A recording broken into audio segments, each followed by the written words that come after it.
জনগণ এটা পছন্দ করেন। শেষ পর্যন্ত আজকে তিনি পদত্যাগ করলেন। ইতিমধ্যে জাতীয় সংসদের 2টি সেশন শেষ হলো, উদ্বোধনী সেশন এবং বাজেট সেশন। আগামী 20 সেপ্টেম্বর আবার আমরা আশা করছি জাতীয় সংসদের অধিবেশন শুরু হবে ইনশাআল্লাহ, 3য় অধিবেশন।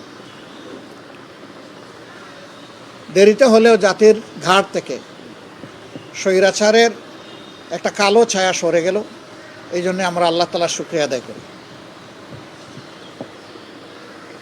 তিনি কি কারণে পদত্যাগ করেছেন এই বিষয়ে আমাদের কোনো আগ্রহ নাই, কারণ আমরা আগে থেকেই বিবেচনায় নিয়েছি যে তিনি প্রেসিডেন্ট পদে থাকার আর যোগ্য নন, তিনি তার যোগ্যতা হারিয়েছেন। অস্থায়ী প্রেসিডেন্ট হিসাবে বাংলাদেশের সংবিধানের 54 অনুচ্ছেদ অনুযায়ী বর্তমান মাননীয় স্পিকার দায়িত্ব গ্রহণ করেছেন। আমরা তাকে অভিনন্দন জানাই এবং আমরা তাকে আশ্বস্ত করছি তিনি যতদিন দায়িত্ব পালন করবেন, আশা করব যে তিনি ন্যায়নিষ্ঠভাবে এই দায়িত্ব পালন করবেন, নির্মোহভাবে দায়িত্ব পালন করবেন। কারো প্রতি তিনি কোনো ধরনের কোনো পক্ষপাতিত্ব করবেন না। তিনি নিরপেক্ষভাবে এই রাষ্ট্রপতির মর্যাদা রক্ষা করে একদিনের জন্যও যদি তিনি দায়িত্ব পালন করেন বা যতদিন তিনি দায়িত্ব পালন করবেন, তিনি এইভাবেই দায়িত্ব পালন করবেন বলে আমরা আশা করি। যদি এইভাবে তিনি দায়িত্ব পালন করেন তাহলে আমরা তাকে সর্বাত্মক সহযোগিতা করব। আমরা অস্থায়ী রাষ্ট্রপতির সুস্বাস্থ্য কামনা করি। সংবিধান অনুযায়ী 90 দিনের ভিতরে পরবর্তী প্রেসিডেন্ট নির্বাচন করতে হবে। তো যেহেতু এর ভিতরেই সংসদ অধিবেশন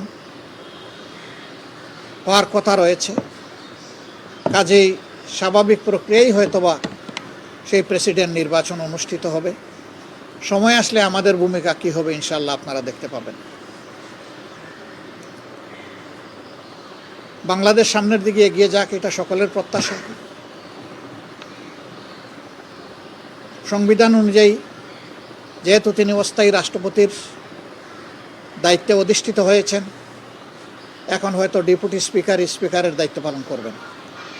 যত সময় মাননীয় অস্থায়ী রাষ্ট্রপতি তার দায়িত্ব পালন করবেন, তারা যখন স্পিকার হিসাবে শপথ নিয়েছেন অথবা ডেপুটি স্পিকার হিসাবে শপথ নিয়েছেন, একই সাথে এই শপথটা হয়ে গেছে অস্থায়ী রাষ্ট্রপতি হিসাবে স্পিকারের এবং স্পিকার হিসাবে ডেপুটি স্পিকারের।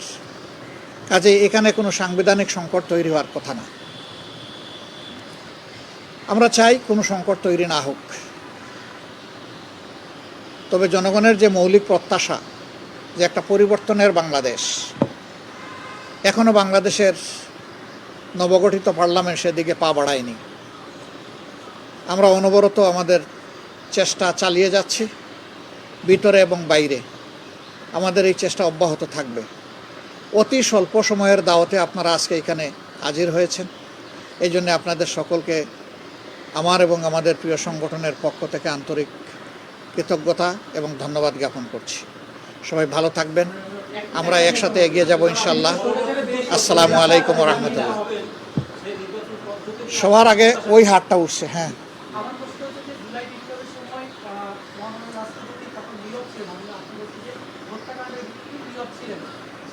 নীরব কেন? নীরবে তিনি সাহায্য করেছেন।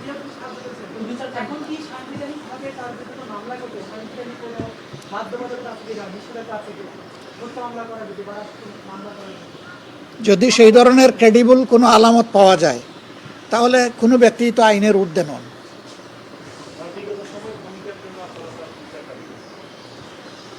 আমরা সেটা চিন্তা ভাবনা করেই আমাদের পদক্ষেপ ঠিক করবো ইনশাল্লাহ।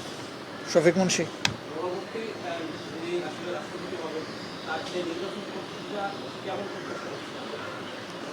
না, এটা তো স্বাভাবিক প্রক্রিয়াই হবে। যারা এই পদের জন্য প্রস্তুত থাকবেন তাদের নামে প্রস্তাবক থাকবে, সমর্থক থাকবে, তার সম্মতি থাকবে। যদি একাধিক ক্যান্ডিডেট হন তাহলে সংসদে বিষয়টা এসে ভোটাভুটির মাধ্যমে তখন যিনি সংখ্যাগরিষ্ঠ ভোট পাবেন তিনি প্রেসিডেন্ট হবেন, এটাই তার পদ্ধতি। বলছেন আসলে প্রধানমন্ত্রীরা ক্ষমতায় যারা থাকে তাদের এমন কাউকে আসলে প্রত্যাশা করে কিনা যাবে?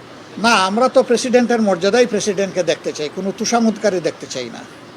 এবং আমরা যে রিফর্মের কথা বলছি সেই তুষামুদের জায়গাটাকেই শেষ করে দেওয়ার জন্য বলছি। আমরা বলছি যার যার জায়গায় সবাই সম্মানিত এবং দায়িত্বপ্রাপ্ত, তারা অন্য কারো কাছে মাথা নত করে কোনো দায়িত্ব পালন করবেন না।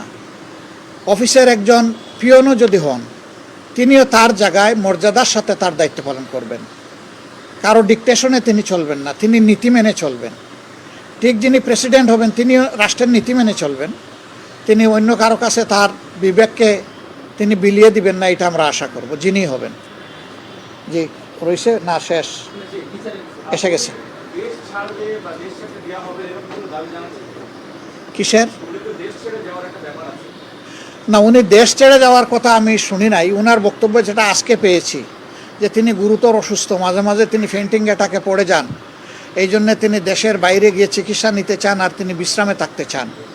সেটা সরকার দেখবে, আমরাও খেয়াল রাখবো। এই ট্রিটমেন্ট কি দেশে সম্ভব না আপনার কাছে কি মনে হয়? আমি মনে করি সব ট্রিটমেন্টই দেশে সম্ভব, কারণ আমারও তো একটা জটিল রোগ হয়েছিল।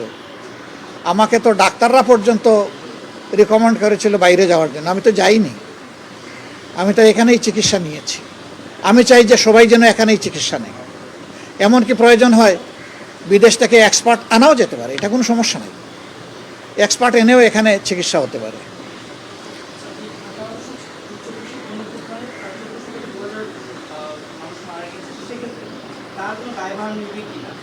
হ্যাঁ, এটা তো আমি বলছি, মনে হয় আপনি তখন আসেননি।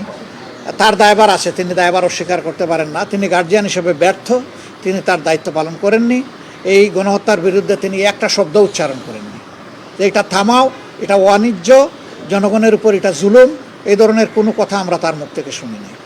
নীরবে তিনি সমর্থন দিয়েছেন।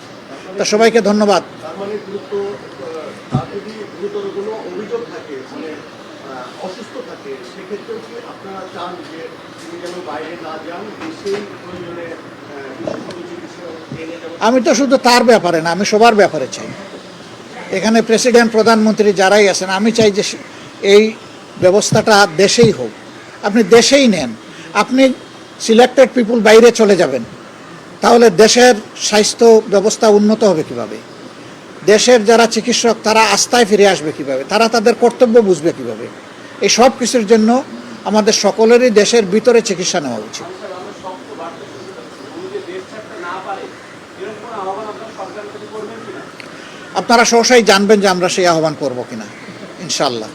কারণ এখন তো আমি আমার সহকর্মীদের সাথে কোনো আলোচনা করতে পারিনি, জাস্ট ম্যাটারটা ঘটেছে একটু আগে। এই জন্য তাৎক্ষণিক আমরা প্রতিক্রিয়া আপনাদেরকে জানালাম। আমাদের ফার্দার প্রতিক্রিয়া আরও সুন্দরভাবে আপনারা জানতে পারবেন ইনশাল্লাহ। সবাইকে ধন্যবাদ। যারা দেরিতে এসেছেন তারা দায়ী নন, আমরা দেরিতে তাদেরকে দাওয়াত দিয়েছি, এই জন্য আমরা দায়ী। আগামীতে আমরা আরও আগে দাওয়াত দেওয়ার চেষ্টা করবো ইনশাল্লাহ। আল্লাহ হাফিজ, আসসালামু আলাইকুম রহমতুল্লাহ। একটু বলছেন সবাই, একটু